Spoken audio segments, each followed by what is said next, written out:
Bonjour à tous, soyez les bienvenus, je suis ravie de vous accueillir. Nous sommes le mardi 17 novembre et alors aujourd'hui on a un très beau planning. Oui, on va partir à la montagne, on va jouer à des jeux de société, on va découvrir un nouveau métier et le tout sans bouger du canapé, autant dire en version confinée. Allez, vous me suivez ?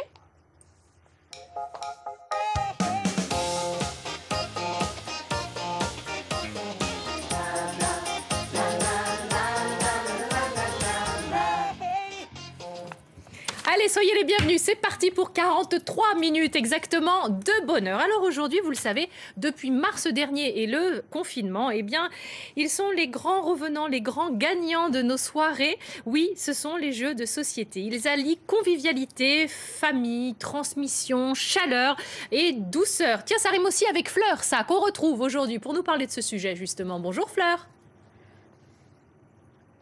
Bonjour Karine, bonjour à tous. Oui, alors ce matin, je suis avec Nicolas. Nicolas, qui est créateur de jeux à Messieux, donc à côté de Lyon.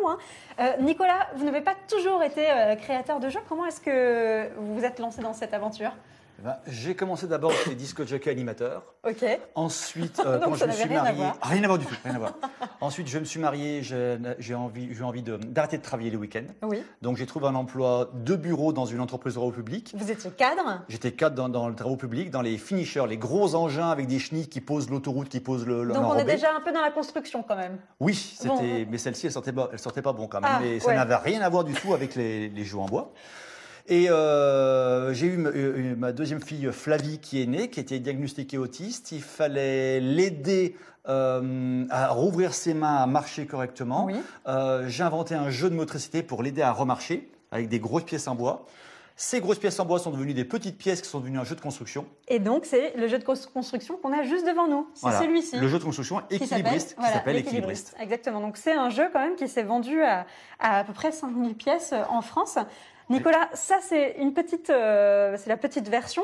La vraie version, la version de base, est-ce que vous pouvez me la montrer s'il vous plaît ? La vraie version, elle est là, c'est la version originelle. C'était ce que j'appelais un parcours de motricité. D'accord. Ça permettait à mon enfant de marcher correctement, de réapprendre à poser les pieds, soit en posant le pied sur une forme arrondie ici, oui, soit en posant le pied sur une forme plate, soit en posant le pied sur une forme plate, mais qui bougeait.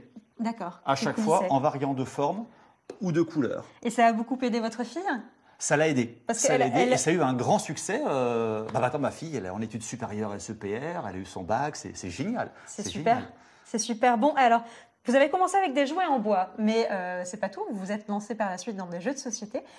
Ce type de jeu-là, est-ce que c'est un jeu qui manque terriblement aujourd'hui ? Parce que ça a eu un succès. Comment est-ce que vous l'expliquez, ce succès ? Il y en a dans beaucoup d'écoles, il y en a dans beaucoup de centres de rééducation, dans certains centres médicaux et également et paramédicaux. C'est pas que ça manquait, c'est que c'était quelque chose de différent. C'était différent par rapport à ce qui existait. Et ce qui est marrant, c'est que ce n'était pas du tout prévu que ce jeu-là, enfin ce parcours de motricité, devienne un jeu de construction qui, lui, a eu encore plus de succès. Oui, c'est chouette. Bon, en tout cas, vous êtes resté un petit peu dans les disques. On va voir ça dans quelques instants ensemble. Karine, je te rends l'antenne parce qu'il me semble que vous avez un petit reportage à voir sur les vertus des jeux de société. À tout de suite. Absolument, ma Fleur. On parle des jeux de société sur ce plateau dans un instant avec Florent, mon invité, juste après ces quelques images. Regardez. Si on se faisait un jeu de société ce soir plutôt qu'un film ? Bonne idée ! Les jeux de société connaissent depuis plusieurs années un véritable engouement en France. Premier marché en Europe. Il se vend dans notre pays un jeu de société toutes les secondes et le secteur pèse près de 600 millions d'euros. Et si vous en avez assez du Monopoly, du Trivial Pursuit ou du Scrabble, avec 1000 nouveautés chaque année, pas de souci, le jeu de société déborde de créativité. Le premier confinement avait déjà bien dopé les ventes sur Internet au printemps dernier. Tout laisse à penser que les Français vont continuer de s'adonner au jeu avec ce second confinement. Car le jeu de société est non seulement un divertissement qui permet de se détendre, mais il offre aussi une occasion de retrouver un plaisir collectif et convivial. C'est un moment de partage qu'on déguste en famille, avec les enfants, en couple, voire entre colocataires. Qui dit jeu de société, dit jeu en société. Bref, ensemble, c'est le jeu. Oui, puis ensemble, c'est mieux, ça on vous le dit tous les jours. Bonjour Florent. Bonjour. Bienvenue dans notre émission. Vous êtes auteur et éditeur de jeux de société à Lyon, mais vous créez des jeux, on va dire, de société dits modernes. Exactement. C'est ringard le Scrabble ? C'est pas que c'est ringard, c'est que disons que c'est daté. Oui. Ça appartient peut-être à une certaine époque, ça c'est continue vrai. à se vendre, puisque finalement ça fait partie de ces jeux qui sont malgré tout dans les meilleures ventes. Au final, par contre, il y a une offre aujourd'hui qui est quand même largement plus séduisante, intéressante et pour tout le monde. Qu'est-ce qui fait un bon jeu de société? Alors, un bon jeu de société, c'est comme ce pourquoi d'ailleurs la profession se bat, en fait, que c'est reconnu comme un objet culturel. Donc, en fait, je dirais qu'avant tout, ça soit un jeu qui procure une vraie émotion. Comme un livre, comme de la musique, etc., qui va correspondre à quelqu'un, il faut que le jeu de société auquel on joue nous procure quelque chose, nous amène un ressenti. Ça, pour moi, c'est la première chose qui fait un bon jeu. Et puis ensuite, c'est un jeu auquel on a envie de rejouer. Et de re-rejouer, et qu'on a envie de faire découvrir à d'autres gens, etc. D'accord, le partage finalement. C'est un jeu de société, but, hein. en société. Oui, oui, oui. Alors justement, à ce propos, on joue à plusieurs, 5, 6, mais les jeux, j'allais dire en face à face, en tout cas à 2 par 2, se sont beaucoup développés ces derniers temps. Alors en fait, le jeu de société, déjà c'est un jeu physique. Donc on vit réellement, avec du matériel, etc. Le nombre de joueurs, ça définit pas le jeu de société. Un jeu de société peut se jouer tout seul. Ah bon? C'est très à la mode. Il y a beaucoup de jeux solo désormais. Il y a des jeux que pour 2 joueurs. Ça marche énormément, surtout en période de confinement. D'accord. Et puis ça peut aller jusqu'à 10 joueurs selon les jeux. Mais il y en a vraiment pour absolument tout le monde. Et, je savais pas. Alors là, franchement, vous le saviez qu'il y avait des jeux de société pour Le tout seul? solitaire, par exemple, c'est des trucs mais comme c'est ça. Là. considéré- Alors là, on comme un est jeu de au-delà du daté. Ah oui, mais, mais le solitaire, Voilà, bienvenue sur ce plateau, Laurent. Hein. Comme Vraiment, son nom c'est un la- plaisir de vous avoir. comme son nom l'indique, ça se joue tout seul, en effet. Et voilà. Mais disons qu'il y a plein de jeux avec des mécaniques originales et inédites, en fait, qui vont permettre de vivre une aventure, mais en étant seul, en fait, et en jouant malgré tout avec des cartes, des pions, un plateau, etc. Et comment est-ce qu'on arrive aujourd'hui, excuse-moi, mais comment on arrive à lutter contre les jeux sur Internet où on est seul face à la machine, on se bat avec un algorithme ou avec des gens? Alors, non seulement on lutte pas contre, mais en plus on l'embrasse, parce que sans ça, le jeu de société moderne ne serait jamais là où il est aujourd'hui. C'est le jeu sur tablette, sur smartphone, etc., qui a démocratisé le fait que les adultes jouent. Parce que le gros du marché, clairement, c'est le jeune adulte, entre 25 et 45 ans. C'est vraiment ce qui représente le gros des chiffres d'affaires. Et maintenant, c'est banal, en fait, qu'un adulte joue, ce qui n'était pas le cas avant. D'accord.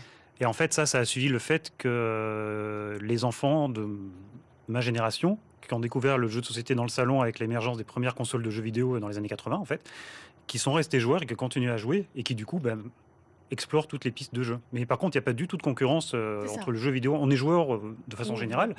C'est Et pas une bonne idée que de les opposer. Non, c'est même au contraire. En fait, c'est justement le jeu vidéo qui a permis l'émergence complètement de l'autre, en fait. Alors, à vos côtés, on accueille Sandrine. Bonjour Sandrine. Bonjour. Vous avez créé un bar à jeux, le Bar Nadé, à Lyon. Expliquez-nous ce lieu. C'est tout simplement un bar avec des jeux. On a plus de 500 jeux, 530 de mémoire. C'est un lieu où en fait vous pouvez jouer comme vous voulez.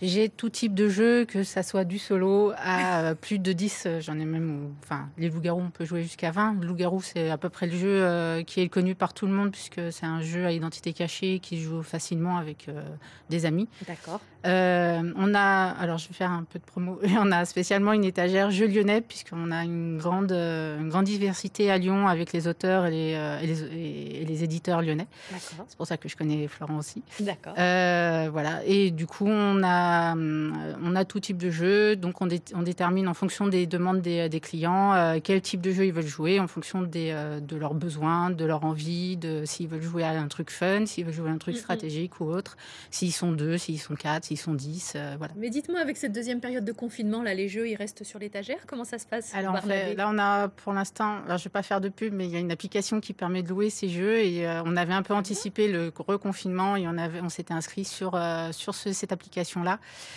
pour pouvoir en fait louer nos jeux. Donc, il est possible de louer nos jeux pendant cette période où on est censé rester chez soi. Oui. Ce qui nous permet de rester en contact avec nos clients aussi et puis de les occuper parce que voilà. Oui. Et on a été très contents parce que je dis toujours, j'ai des très très bons clients. Ils sont revenus après le déconfinement et ils ont joué le jeu, ce qui est super cool.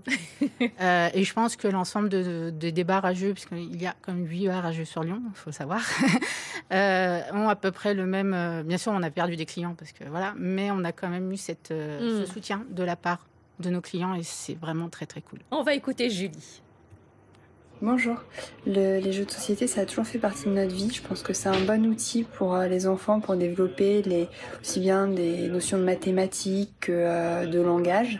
Voilà, maintenant je souhaiterais savoir s'il faut vraiment se fier à l'âge qui est indiqué sur la boîte ou non. Merci. Qu'est-ce qu'on peut répondre, Alors, c'est Florent? très compliqué. Un enfant, c'est très compliqué. Non, c'est pas très compliqué en vrai. Disons que déjà, l'âge, c'est un âge minimal. C'est-à-dire que nous, par exemple, tous les jeux qu'on développe, on les développe avant tout pour des adultes. et ils sont plus ou moins accessibles aux enfants. Donc c'est-à-dire qu'un jeu qui va être estampillé à partir de 6 ans, Oui. c'est-à-dire qu'il est jouable à partir de 6 ans, mais avant tout, il est jouable par des adultes. Oui. Ensuite, le niveau d'accès au jeu, ça va dépendre un peu de l'enfant, mais comme n'importe qui en fait. C'est-à-dire qu'il y a un jeu qui va être à partir de 8 ans, mécaniquement, ça veut dire que globalement, à partir de 8 ans, on est capable d'assimiler les règles, de jouer à ce jeu-là. Oui. Il y a des enfants qui, à 10, 12 ans, n'y arriveront pas. Mm. Et il y en a qui, Ouais, à c'est pas 5, 6 facile. ans, y arriveront très bien, en fait. Bien sûr. Donc, ça dépend juste un peu du terrain de chaque enfant. Sur la table, il y en a pour enfants, là? Oui, oui, il y a le Bois des Quatsu qui est là, qui est notre best-seller en fait, qui est sorti il y a 4-5 ans et qui continue à cartonner, qui est un petit jeu de mémoire. C'est pas du tout un memory, ça n'a même rien à voir avec un memory, mais c'est un petit jeu de mémoire qui est simplissime et qui est assez bluffant à jouer parce que tout le monde se fait avoir systématiquement. Donc pour le coup, c'est un bon exemple parce qu'entre adultes, ça fait un petit jeu d'apéro qui est super fun parce que ça dure 5-10 minutes et tout le monde se fait bluffer. Alors ce qu'on appelle jeu d'apéro, c'est pas jeu à boire, hein, c'est Non, mais on avait bien compris. N'est-ce pas, Laurent? c'est juste jeu rapide, expliquer Oui. vite et puis jouer fun, voilà, donc autour duquel on se marre. Et qu'on peut jouer tout de même en buvant l'apéro. Très bien. Mais voilà, oui, là, à partir de 5-6 ans, ça marche super bien. Et puis jusqu'à... Il n'y a pas de limite supérieure. Mhm. Qu'est-ce que vous aimez, vous, dans les jeux de société? C'est la gagne? Pas du tout. Alors, c'est quoi? Je perds régulièrement. J'ai déjà joué avec des gens que j'initiais les jeux de société. Ils me font, mais je pensais que tu allais gagner. Bah non. Et oui, c'est ça. On imagine de vous que vous êtes une experte. Pas du tout. Non, c'est le plaisir de réfléchir à une stratégie. Alors, moi, j'aime les jeux plus gros, enfin les jeux de stratégie, voilà, où on passe un certain temps. Donc c'est plus l'aspect stratégique où il faut combiner des choses pour pouvoir en fait avoir du plaisir au jeu. Après, il y a des petits jeux fun. Ceux de Feu de Florence sont assez sympas aussi, où comme il dit, en 10 minutes, vous avez fait la partie, vous pouvez enchaîner. Alors, ce qu'il faut savoir, c'est quand vous êtes joueur, vous enchaînez les jeux. C'est-à-dire, vous jouez d'accord. rarement 2-3 fois au même jeu. Ah oui, il faut que ça varie. Ah bah alors, Voilà. c'est bien pour vous, ça, Florent. Après, je dis ça, mais par rapport à nos clients du bar, par contre, on a certains clients qui peuvent jouer à un jeu pendant toute la soirée au même jeu. Oui. Il faut distinguer en fait le gros joueur et le joueur un peu commun. Donc voilà. Là, justement, pour changer souvent, on a la marche du crabe. Là, c'est la petite nouveauté. Oui, C'est un Tout à jeu fait. qui passe très très bien. Enfin, il sortait tout. Alors, Florent nous avait donné 2 boîtes puisqu'on les mettait en quarantaine un jour sur 2 quand ils ont été joués. Malheureusement, on les faisait pas rejouer dans la soirée. Oui, d'accord. Il nous avait donné 2 boîtes et ils sortaient tous les jours. Combien ça Donc, coûte, ça, un c'est- petit jeu comme ça? 12 €. Oh, bah c'est accessible. Alors nous, en plus, on a une particularité dans notre maison d'édition, donc c'est que tout est 100% éco-fabriqué en France. Bravo. Ce qui est un peu on fait un peu office d'ovni dans le milieu parce qu'on est presque les seuls à D'accord. faire ça comme ça. Ouais. Mais malgré tout, les jeux sortent dans le commerce au même prix qu'un jeu de même format qui est fabriqué en Asie. Et c'est génial parce qu'on peut le toucher, c'est concret. Moi, je t'avoue, Karine, que je passe du temps sur mon téléphone à jouer à des trucs assez cons, faut le dire, où il faut payer pour gagner. C'est-à-dire que on achète, vous voyez ce que je veux dire? Ça joue sur l'addiction. Alors on achète des châteaux, des machins pour aller plus vite. On se dit, allez, je veux pas attendre demain pour que mon château soit construit, donc on va mettre 3 € par-ci. C'est complètement débile. Et je viens de m'en rendre compte et je me dis, tiens, je vais aller dans. Et ben C'est voilà. pas, non, c'est pas débile, ça reste du jeu en fait. Oui, Il y a c'est juste du que- jeu, mais qui est basé sur l'addiction et pour faire payer. Mais le truc, c'est que ce système d'addiction, on le retrouve aussi. Enfin, nous, on s'attache à essayer de générer ça chez le joueur quand on développe un jeu, en fait. Pas pour qu'il rachète des trucs en plus, Oui, mais pour qu'il prenne du plaisir et que. Ouais. En c'est fait, une bonne addiction, ça. avant tout, le joueur est le premier commercial, en fait, des éditeurs de jeux. Clairement. Parce qu'un jeu qui plaît. Quand on fait jouer un jeu à 10 personnes, s'il y en a 2 qui sont super fans, ils vont faire jouer à leur tour 10 personnes et ça va se disséminer comme ça petit à petit. Et c'est un milieu où la meilleure pub, c'est le joueur. Oui. Clairement. Et puis le bouche à oreille Et le bouche de à la oreille. même manière. On va retrouver Fleur, qui est notre meilleure pub aussi. Hein. Ah, c'est à nous. Oui, c'est à vous. Bon, alors là, je pose le rouge ici. Oui. Ensuite, oups, le vert. Ah, faut Là. pas trembler, hein. Non. Voilà. Vous voyez, toujours Voilà. une pyramide, 3 pièces, 3 couleurs différentes. Ok, alors Nicolas, vous restez quand même beaucoup dans les ronds. Parce que comment... c'est très facilement préhensible par les enfants, par les adultes. C'est une forme pratique. Et surtout, si on marche dessus en pleine nuit par rapport au Lego, ça fait quand même beaucoup moins j'imagine que mal. ça fait beaucoup moins mal, c'est sûr. Ça, c'est quand même une des sensations les plus horribles au monde, quand même. Je crois qu'on est tous d'accord là-dessus. Bon, Nicolas, comment est-ce qu'on crée un jeu de société? Qu'est-ce qui vous inspire? La vie, la nature, tout ce que je vois autour de moi. Et donc quoi, je sais pas moi, vous prenez un escalier, vous dites ah voilà, ça pourrait être un nouveau jeu. Qu'est-ce qui vous passe par la tête Je sais pas, hier par exemple, je suis allé livrer des clients à Gap et sur la route, j'ai vu des voitures sur un parking et je me suis arrêté et sur un bout de papier, j'ai griffonné un jeu qui va s'appeler Donjon et Donjon. D'accord. Qui va être une sorte d'hybride entre jeu d'échecs, jeu de dames, totalement différent. J'ai les règles en tête, j'ai commencé à les mettre sur le papier, j'ai les prototypes, j'ai des bouts de bois à couper pour faire un jeu et puis ça vient comme ça, quoi. Alors justement, une fois qu'on a imaginé ce jeu, il faut l'écrire, il faut le tester, il faut le créer concrètement. Alors il faut faire des prototypes, oui, c'est ça. Il faut fabriquer des premières pièces et surtout faire une règle du jeu. Et une fois que j'ai fait les premières pièces, le plateau s'il y en a besoin, et la règle du jeu primaire, on va dire, faut tester. Okay. Et là, c'est le cercle rapproché familial. Nicolas, vous me montrez l'un de vos prototypes ? Un prototype, c'est celui-ci, qui s'appelle 4x4. D'accord, donc là, on est sur une boîte à chaussures. Boîte à chaussures modifiée, absolument, avec, à l'intérieur, c'est un projet, la règle du jeu est finalisée, la taille des pions est finalisée, simplement, c'est tout fait à la main, les marques et le plateau qui est ici, qui est un plateau. Vous nous montrez ? Oups. Bien sûr. Voici le plateau de jeu. Tout le monde pourrait fabriquer son propre jeu de société ? Tout le monde peut faire un jeu de société, il faut juste qu'il soit intéressant. Oui, ça doit être ça la difficulté. S'il est trop facile, il ne va pas être intéressant. S'il est trop difficile, il ne va pas intéresser. Si on vous propose un jeu et que vous preniez une demi-heure à écouter les explications, ça ne va pas le faire. Oui, c'est lassant, c'est vrai. Il faut que d'un seul coup, c'est comme ça que ça marche. Vous comprenez le principe. Et puis après, vous suivez simplement les principes de l'art. Bon, il faut que ça reste un petit peu tentant, il faut que ça reste un tout petit peu difficile quand même. Si c'est trop facile, on ne va pas non plus y revenir. Si c'est trop facile, on n'aura pas envie, on jouera une fois, deux fois, et on ne trouvera pas l'intérêt ensuite. Alors, si c'est trop difficile, on n'aura pas envie. Garder les gens intéressés par le même jeu. Je les écoute sur la rire. durée. Je vois s'ils rigolent, s'ils s'amusent. Le dernier jeu aussi qui s'appelle Totems, Oui. c'est également un prototype.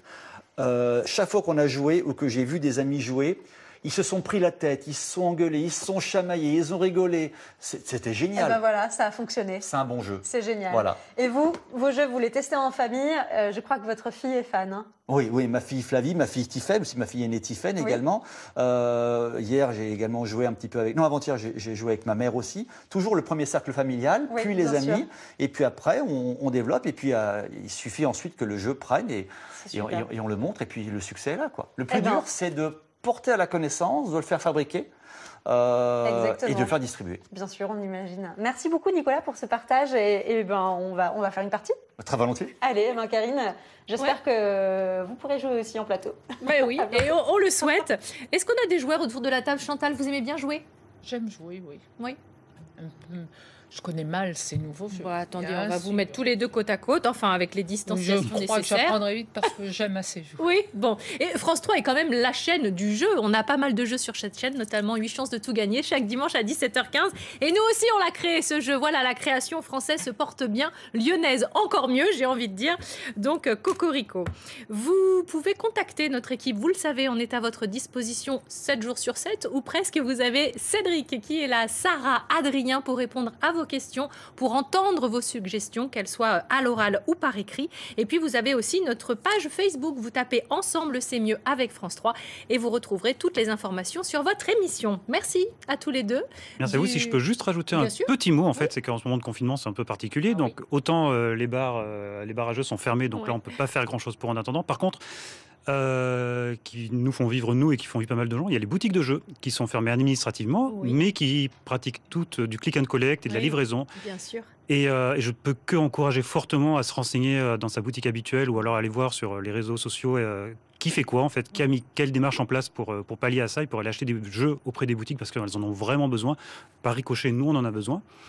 Et si les gens, en faisant ça, peuvent plus fuir certaines plateformes d'envergure. On en a parlé hier ici. Dont je ne citerai pas le nom, mais... C'était la fête d'Amazon. Voilà, allez, hop, c'est fait. Ouais, non, si on peut le faire, c'est bien. Pour les libraires, il y a aussi beaucoup de choses autour du livre. Bon, allez, du loisir au travail, il n'y a qu'un pas que nous n'hésitons pas à franchir. C'est parti.